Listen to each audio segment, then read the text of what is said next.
यहाँ कोई भाईवाद, कोई जमाईवाद नहीं है। हमारे यहाँ जो निरंतर कई वर्षों से एक सच्चे सिपाही की तरह, एक कार्यकर्ता की तरह जो काम करते हैं, उन्हीं को ये मौका मिल सुझाव दिया है कि आप बेहतर रहेगा कि अपने यहाँ चारा आयोग, लारा आयोग और बेचारा आयोग का जल्दी गठन करें। अशोक चौधरी का आवास है, तेजी प्रसाद का आवास है, वहां पे गोली चल जाती है। ये आपको घटना अगर पता देखिए, है तो पहले भी कितनी बार बोल चुके हैं कि छोटी मोटी घटनाएं हो रही हैं। ये पौष इलाका में हो जाना, मैं कह तो रहा हूं कि देखिए, विक्षिप्त कुछ लोग, या हो सकता है कि इस तरह की घटनाएं विरोधी भी जानबूझ के करा रहे हों, भी पूरी तरीका से उनको घेर लिया। मेरे साथ मौजूद है शशि भूषण जी, प्रवक्ता है। क्या कहेंगे अभी जिस तरीके से तेजस्वी यादव लगातार जमाई आयोग का जो चर्चा इतना विषय में घेर रहे हैं, उसी पर कुछ अरुण भारती सर जो सांसद है बिहार प्रभारी एलजेपीआर के, उन्होंने भी घेरा है। उन्होंने कहा है कि चारा आयोग बना दीजिए, लारा आयोग बना दीजिए, बेचारा आयोग बना दीजिए। क्या कहेंगे? देखिए, मैं यही से शुरू करूंगा। एक हमारे बिहार की बहुत प्रसिद्ध कहावत है कि चलनी हंसली सूप को जिनके खुद ही सहस्त्र छेद। जिनके पार्टी में अनेकानेक प्रकार के पूर्व से कई संगीन आरोप लग चुके हैं। भाईवाद, भौजाईवाद, परिवारवाद, शालावाद, इतनी सर चढ़ चढ़ के पूर्व में जंगल राज के समय में ये लोग दंगल कर चुके हैं। पता नहीं किस मुंह से जमाईवाद और अन्य वादों की बात ये लोग कर रहे हैं। ये बड़ी आश्चर्य है और बिहार के जनता के लिए हास्यप्रद है।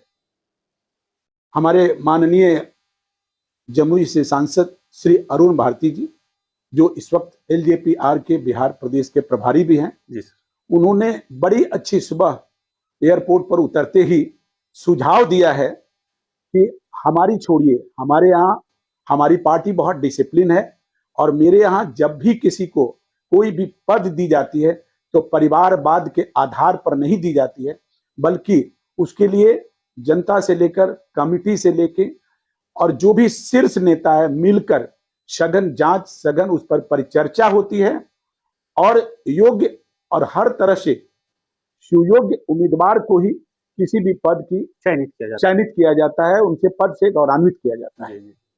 तो हमारे यहाँ कोई भाईवाद, कोई जमाईवाद नहीं है। हमारे यहाँ जो निरंतर कई वर्षों से एक सच्चे सिपाही की तरह, एक कार्यकर्ता की तरह जो काम करते हैं, उन्हीं को ये मौका मिलता है।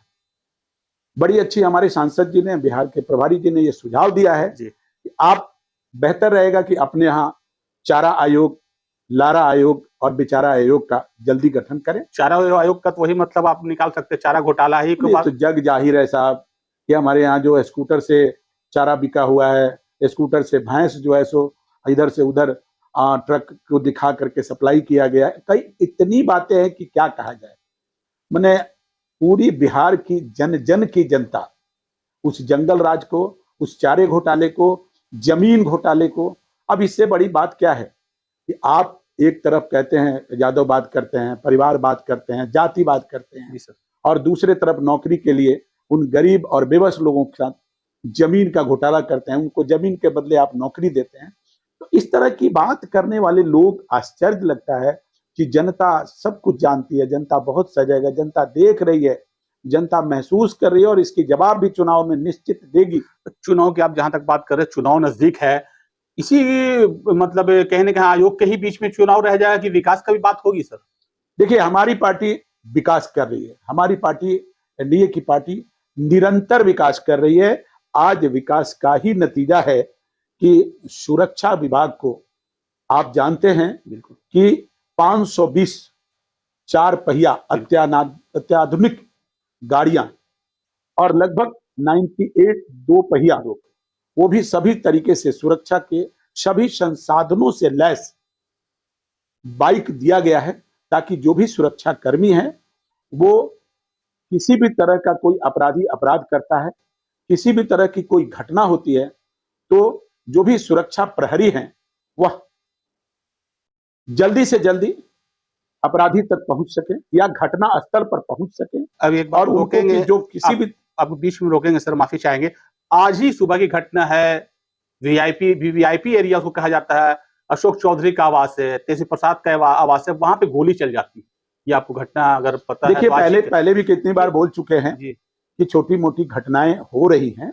ये पौष इलाका में हो मैं जाना कह तो मंत्री रहा हूं कि देखिए, विक्षिप्त कुछ लोग, या हो सकता है कि इस तरह की घटनाएं विरोधी भी जानबूझ के करा रहे हों, चूंकि चुनाव का समय है।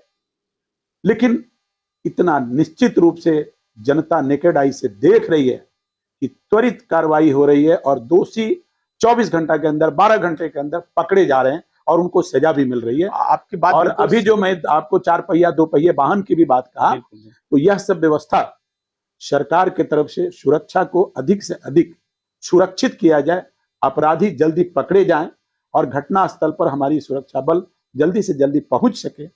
इन्हीं सब बातों के लिए निरंतर हमारी सरकार की, हमारी गठबंधन की सरकार का जो प्रयास है, वो आपके सामने है। जन जन उसे देख रहे हैं। आपका बिल्कुल बात सही है कि क्राइम रोकने के लिए सरकार ने बहुत तरह से पहल किया है, पूरी तरीके से लैश व लश्कर और कहीं न कहीं लगातार प्रशासनिक फेरबदल भी होते रहता है कि प्रशासन किस तरह से इस क्राइम को रोका जाए। लेकिन क्राइम आपको लगता है सर कि कहीं न कहीं रुक पा रहा है या वापस जा देखिए, आप अगर पहले की अपेक्षा देखेंगे तो क्राइम बहुत रुक चुका है।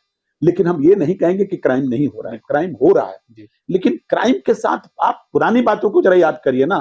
पहले क्या होता था कि क्राइम तो होता था, अपराधी बेखौफ घूमते थे, राजनेताओं के संरक्षण में रहते थे। यहां तक कि पुलिस प्रशासन जो सुरक्षा के प्रहरी हैं, उनकी भी संरक्षण प्राप्त होती थी। उन लोगों को यह इंस्ट्रक्शन दिया जाता था कि भाई फलाने अपराधी को आपको नहीं पकड़ना है, नहीं छेड़छाड़ करना है, उनको किस तरह का दंडित नहीं किया जा सकते हैं आप। मतलब सरकार की सुरक्षा आपका यही कहना है जी, पूरा मिलता उन्हें है। सरकार की सुरक्षा मिली। ठीक है, बहुजन भीम संकल्प समागम होने जा रहा है आप लोग का 29/5 को, इसके बारे में क्या कैसी देखिए, तैयारी है? किसके लिए हो रहा है ये? 29 जून को हम लोग जी, हमारे श्रद्धेय रामविलास जी जी, दलित, महादलित, पिछड़े, अति पिछड़े वर्गों के लिए संसद से लेकर के लोकसभा से लेकर विधानसभा तक हमेशा आवाज उठाते रहे। बिल्कुल, बिल्कुल। उनकी सुरक्षा के लिए, उनको होने वाली असुविधाओं के लिए वो हमेशा आवाज दिया है। और उन्हीं आवाज को और ज्यादा मजबूत करने के लिए हमारे राष्ट्रीय अध्यक्ष श्री चिराग पासवान जी 29 जून को एक बहुत बड़ी सभा का आयोजन करने जा रहे हैं, जिसका हम लोगों ने नाम बहुजन भीम संकल्प समागम रखा है। और इस समागम में जितने भी बहुजन समाज के लोग हैं, पिछड़े, अति पिछड़े और अन्य जातियों में जैसे पासी हैं, दुसाध हैं और भी जाति के जो लोग हैं, बिल्कुल, सबको हम लोग एक अम्ब्रेला के नीचे जमा कर रहे हैं। एक प्लेटफॉर्म के नीचे लाना एक अम्ब्रेला के नीचे जमा कर रहे हैं।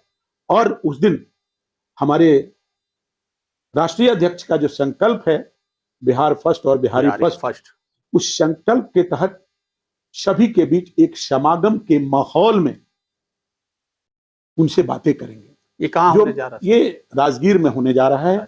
और बिहार में जो भी दबे कुचले लोग हैं, जो भी बहुजन समाज के लोग हैं, पिछड़े अति पिछड़े वर्ग के लोग हैं, आप देख रहे हैं कि उनके बच्चों के स्टाइपेंड कट जा रही है, पेंशन नहीं मिल रही है, बिल्कुल, बिल्कुल। और भी कई तरीके की आवास योजना का पूरी तरीके से लाभ नहीं मिल रहा, बिचौलिया उनका फायदा उठा ले रहे हैं। बिल्कुल सही। तो इन तमाम हो रहे असुविधाओं को इस समागम में हम लोग 1 to 1 सबके साथ मिलकर हमारे शीर्ष नेता और हमारे राष्ट्रीय अध्यक्ष संवाद करेंगे और उनको हम लोग बढ़ते बिहार में अधिक से अधिक सुविधा कैसे मिले, हमारे जितने भी बहुजन समाज, पिछड़े अति पिछड़े वर्ग की बेटियां, बहुएं जो असुरक्षित हैं, जिनके साथ बलात्कार हो जाता है, छेड़छाड़ की घटना होती है, वो अब जीरो टॉलरेंस पे कैसे रुके, इस तमाम बिंदुओं पर बात होगी।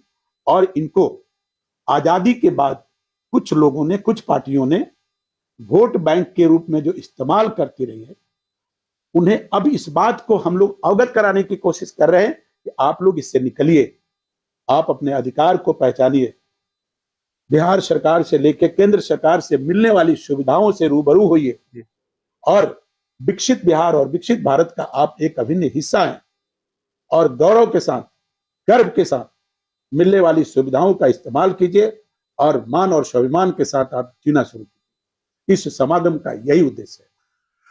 चलिए, 29 तारीख को एक बड़ा समागम होने जा रहा है राजगीर में, जिसमें राष्ट्रीय अध्यक्ष एलजेपीआर के हैं चिराग पासवान।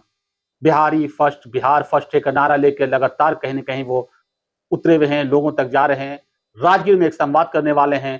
तो लोग अर्थात भेदभाव, बहुत तरह की जो बातें हैं, खासकर नीचे तबके के लोगों की बातें हैं, वो तमाम बातें लोगों के सामने रखेंगे, सबकी बातें सुनेंगे, सबसे परामर्श करेंगे, संवाद करेंगे, उसको दूर करने का जो कहीं न कहीं जो उसकी कठिनाइयाँ हैं, परेशानियाँ हैं, उसको दूर करने की कोशिश की जाएगी। लेकिन बिहार विधानसभा चुनाव 2025 है, इसको भी नजरअंदाज नहीं किया जा सकता। इसलिए कि 2025 जो चुनाव है, उसको लेकर भी तमाम पार्टियां पूरी तरीके से तैयारी में है। आज ही राष्ट्रीय परिषद की बैठक हो रही है आरजेडी के द्वारा, आपको ज्ञान भवन पट्टा में, राजगीर में 29 तारीख को चिराग पासवान की बड़ी बैठक है। तमाम तरह के लोग इसमें अपने अपने स्तर से लग चुके हैं, बहुत ही करीब है चुनाव। मेरे साथ मौजूद थे एलजेपीआर के प्रवक्ता हैं, बड़ी बेबाकी से अपनी बातें रखते हैं, तमाम बातों को लेकर लगातार इनसे हम मुलाकात करते रहेंगे। तमाम तरह की जो भी चुनावी मुद्दा है, तमाम बातें इनसे करेंगे, किस तरीके से एलजेपीआर आगे बढ़ती है। ये चुनाव लड़ते हैं, क्या करते हैं, वो तो पार्टी ही आपको आगे इसका फैसला करेगी। लेकिन ये अपनी बात बेबाकी से रखते हैं, जो इनके ऊपर जो कंधा पर जिम्मेवारी है प्रवक्ता की, जो बोलने की एक होती है, साहस होती है कि हर बात कहा जाए बेबाक से, वो कहते रहते हैं। धन्यवाद। नमस्कार।